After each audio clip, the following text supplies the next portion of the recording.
Well, in today's video regarding the 90-day drama, we're going to be talking about Rick and Trish, as well as also Daniel and Lisa, followed by Josh and Elise, as also Elizabeth and Andre. So much hot tea to come. So let's begin with Trish and Rick. People right now on Reddit are not happy with Rick, which to be fair comes as no surprise. Now, it starts off here by saying Rick needs to let Trisha go. He doesn't want any more children, and children is what she wants. Now I see why it's important for her to have children, or have kids, shall we say. The story about her mom abandoning her for a man is absolutely terrible. They both not on the same page. She wants kids for her own. He doesn't want any more kids. He shouldn't have been adamant about that in the beginning of their relationship, instead of giving her hope that it might change his mind. What an a-hole.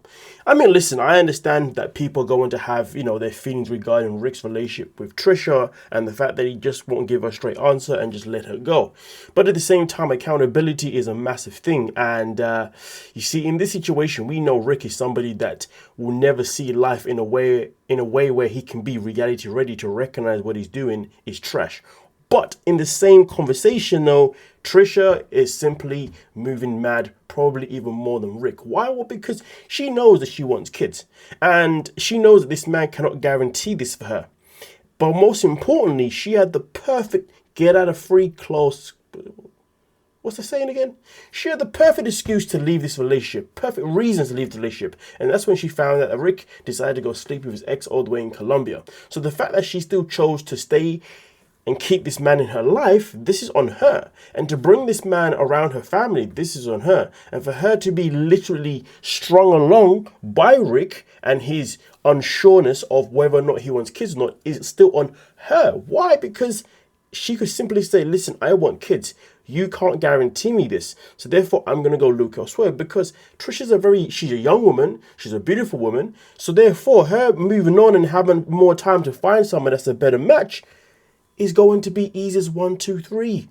But no, she would rather sit there and settle for this clown of a man. So really and truly, it is easy to sit there and say Rick is this, Rick is that, and I absolutely agree with those statements. But at the same time though, Trisha is no better, because she should know better. But hey, not everybody can be reality ready. If anything, we have got two people in a relationship here who are both choosing to be moving mad, and that is why their relationship will be toxic, and that's why them two even having kids would be a terrible idea. So to be fair with you, the fact that Rick is saying that he doesn't want to have kids, he's actually doing her a favor, because imagine Rick being your baby mum. Sorry. Imagine Rick being your baby daddy to your kids. Would you want that? Having to see him all the time, with the way he is, with his gaslighting, his narcissism. Come on now. So really and truly, it's a blessing in disguise that this man doesn't want to have kids. But yes, she needs to let him go more than he needs to let her go.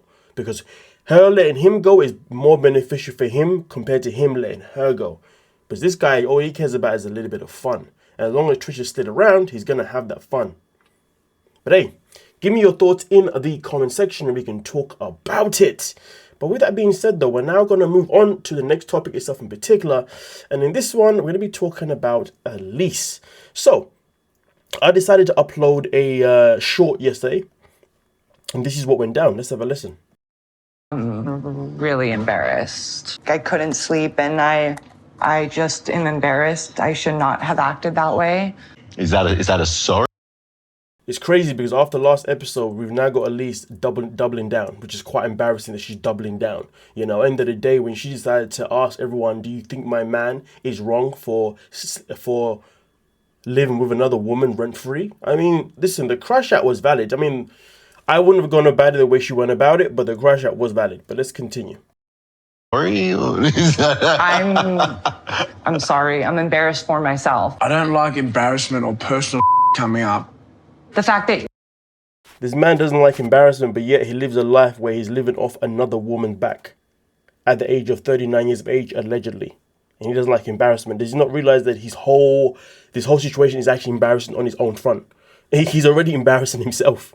I didn't know you lived with her. That just brought up a ton of emotions for me. And I'm just worried now where this makes us stand. It's quite unfortunate that she's put herself in a position where she's worried about where they stand. Because in reality, the only person that should be worried should be Josh, because he's the one that's in the wrong in the conversation, more than she's in the wrong. I mean, the only thing that she has done wrong was literally how she decided to handle the situation. But the situation itself in particular is all Josh's fault. So why she's out here apologizing to him is just nasty work. He's the one that lied to her. He's the one that didn't tell her the truth until she landed in Australia. But yet she wants to double down because she's afraid of losing another man. It's crazy because Elise is the kind of person that will have a man, she will sabotage the relationship, and then when she knows when she knows she's finally gonna lose this man, she will then come back and say, I'm sorry. She's one of those people, do you see what I'm saying? Like, I repeat, she's like, when things are good, I gotta F it up. Just gotta F it up when it's good. And then when it gets bad, I've gotta save it. And when it gets good again, I've gotta F it up again. This is the problem with people like Elise. And that's why I believe she's apologizing here, when in reality, she shouldn't be. That should never happen once. There's going to be a common occurrence. That, I'm out.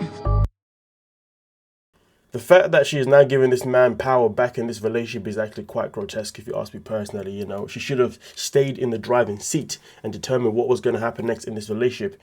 When she went and confronted him and his friend together and have that conversation, obviously in the cafe or in the bar, whatever, and the fact that he went and chased his friend over chasing her says a lot. He went to comfort his friend over you, which, listen, in many situations, context is key. In many situations, it's fine if you want to comfort someone that you believe needs the comforting because context is key. But the context in this one is that you've done Elise dirty.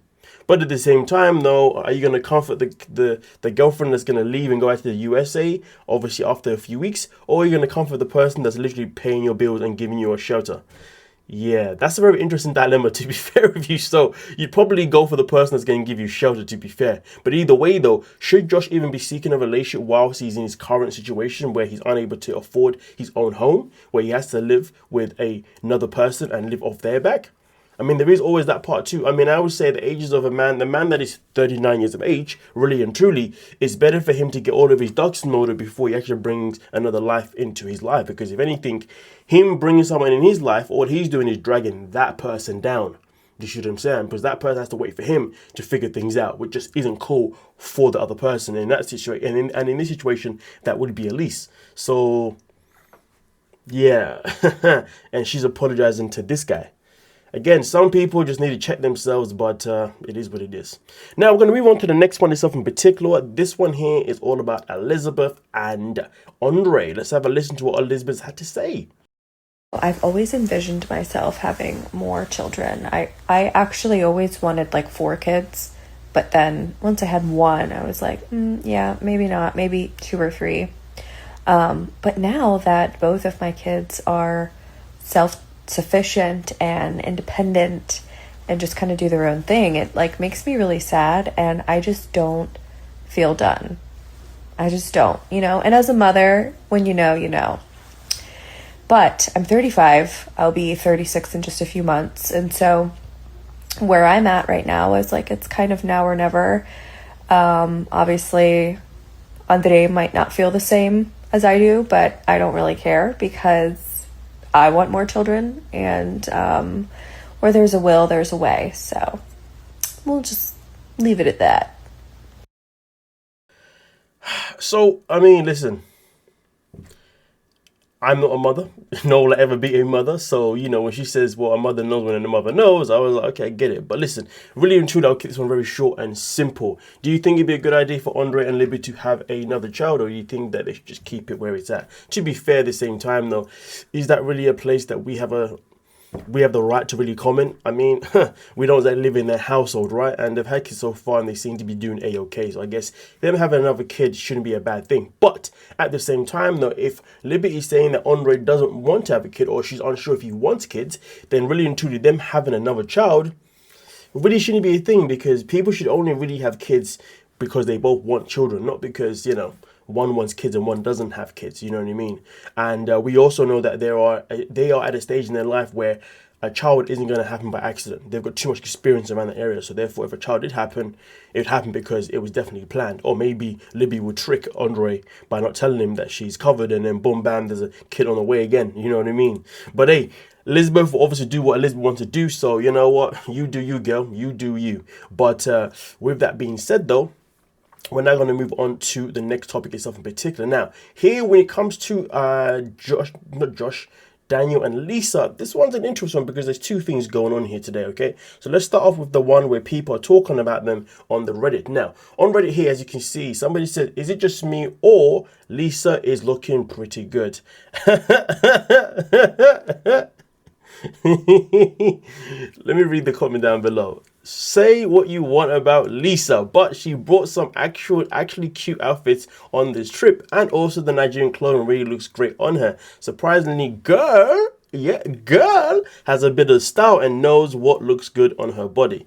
I mean, to be fair, you know, I'm all about people wearing things that looks good on their body, you know what I mean? And do I disagree with the statement, the fact that she's wearing things that do look good on her body? No, not necessarily. To be fair, I get it. She's definitely wearing something that, you know, suits her body type. So to be fair, I definitely can see why people are in a position right now where they feel like, you know what, girls really doing these outfits justice. But hey, I want to know.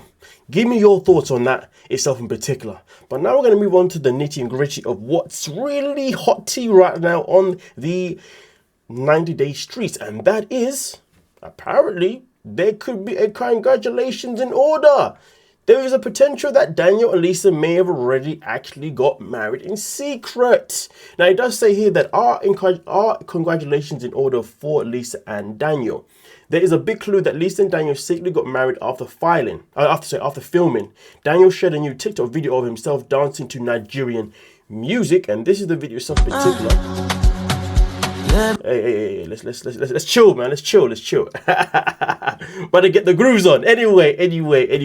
And obviously wearing a wedding band on his left ring finger, which you will see obviously in this video as it replays itself on a loop here, okay, folks. Fans are calling Daniel's Nigerian dance his green card dance, swipe and turn, which is obviously where we are right now to see exactly what is going on. But as you can see, Haz is obviously enjoying himself in his attire right here with a haircut, you know what I'm saying? He's definitely somebody that is celebrating something or happy about something. And as you can see, there is the finger itself in particular that has now got a wedding band on it, or at least that's what it seems to be. So it does bring the question, did Daniel and Lisa actually make it happen? Well, I will say this, in one of the live streams that Lisa did do a few weeks back, she was seen wearing wearing a wedding ring on her actual wedding finger, but she was trying to hide it, which was hella dumb as hell.